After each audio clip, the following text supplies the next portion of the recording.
ఈ రోజే డౌన్లోడ్ చేయండి, మీ ఫేవరెట్ షోస్ చూడండి.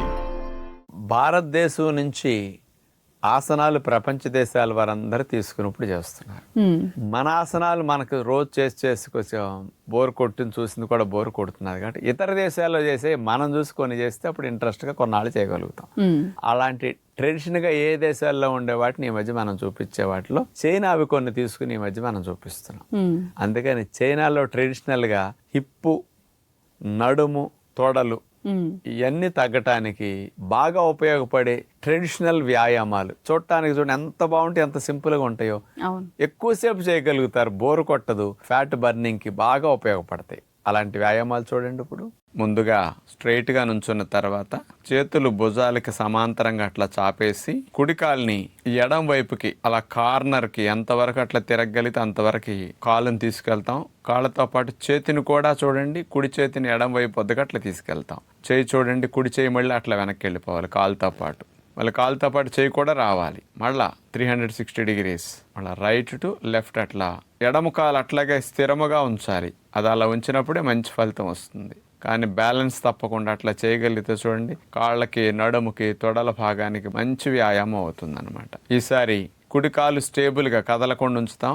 ఎడమ పాదాన్ని కుడివైపు అట్లా పెట్టేసేసి ఇక 360 degrees ఎడమ పాదాన్ని కుడివైపు నుంచి ఎడమవైపుకి, ఎడమవైపు నుంచి మళ్ళీ కుడివైపుకి వచ్చాడు. 360 degrees అట్లా. చేతులు, నడుం ఎంతవరకు వెనక్కి వెళ్ళగలిగితే అంతవరకు అట్లా బాగా కాలు టర్న్ అవ్వాలి, నడుం కూడా బాగా ట్విస్ట్ అవ్వాలి. ఒక 20 rounds అట్లా చేస్తాం. ఇక రెండో వ్యాయామంగా స్ట్రైట్గా నుంచున్న తర్వాత ఎడమ పాదాన్ని ముందు పెడతాం, కుడి పాదాన్ని వెనక పెట్టేసి ఇప్పుడు చూడండి ఎడమ కాలు అట్లా బెండ్ చేస్తూ మెడని నడుము వెనక్కి విరిచి ఎడమ చేతిని పైకి లేపి అట్లా స్ట్రెచ్ చేస్తాం. మళ్ళీ స్ట్రైట్గా రావటం, మళ్ళీ వెనక్కి బెండ్ అవ్వటం, మళ్ళీ స్ట్రైట్. ఇలా ఒక 15-20 rounds చేసిన తర్వాత ఈసారి కుడి కాలు ముందు పెట్టి ఎడమ కాలు వెనక్కి పెట్టి ఎడమ చేతిని నడుము మీద పెట్టుకుని కుడి చేతిని పైకి లేపి కుడి కాలు మీద బెండ్ అవుతూ నడువుని మెడని వెనకట్లా విరుస్తాం. చేయి పైకి వెళ్ళే కొద్దీ నడుము మెడ అట్లా బెండ్ అవ్వాలి, మళ్ళీ స్ట్రైట్గా రావాలి. ఇలా 15-20 rounds కాళ్ళు మార్చుకోవడం ఇట్లా చేస్తే తొడలు తగ్గటానికి, కాళ్ళు తగ్గటానికి, సీటు భాగం తగ్గటానికి, నడుము తగ్గటానికి కూడా చాలా బాగా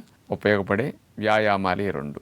అవి చేసేటప్పుడు మీకు తెలుస్తున్నది కదా అన్ని భాగాల్లో కదలికలు ఎట్లా తీసుకొస్తున్నాయో. ఈ భాగాలన్నింటిలో మూమెంట్ ఎక్కువ రావటం వల్ల మీకు చాలా బాగా ఆ భాగాల్లో కొవ్వు కరగటంతో పాటు మంచి షేప్ రావటానికి, సాగిన చర్మం బిగవటానికి ఈ వ్యాయామాలు అద్భుతంగా పనికొస్తాయి. కాస్త నొప్పులు ఉన్నవారు, బరువు ఎక్కువ ఉన్నవారు, కాస్త మోకాళ్ళ నొప్పులతో ఇబ్బంది పడేవారు కూడా బాగా చేయడానికి అనుకూలంగా ఉండే వ్యాయామాలుగా చూపించాం. ట్రై చేయండి. చూసారు కదండి, డాక్టర్ గారు చూపించిన విధానంలో మనందరం కూడా ఇలా ఉదయాన్నే స్ట్రెచెస్ చేసుకుంటే గనక మన కింద భాగం, శరీరంలో కింద భాగమే ఎక్కువ స్ట్రెచెస్ అనేవి అవసరం పడుతూ ఉంటాయి. కాబట్టి దానికి బాగా ఉపయోగపడేలాగా ఈ వ్యాయామాలు ఉన్నాయి, ప్రయత్నించి చూడండి. ఈ రోజు కార్యక్రమంలో భాగంగా ప్రేక్షకులందరికీ కూడా ఆరోగ్యానికి సంబంధించి చక్కని అవగాహన అందించారు. మేము అందరం ఎక్కువ ఇబ్బంది పడి మైగ్రేన్ సమస్య నుంచి ఎలా బయటపడాలో కూడా చెప్పినందుకు ధన్యవాదాలండి. ధన్యవాదములమ్మా.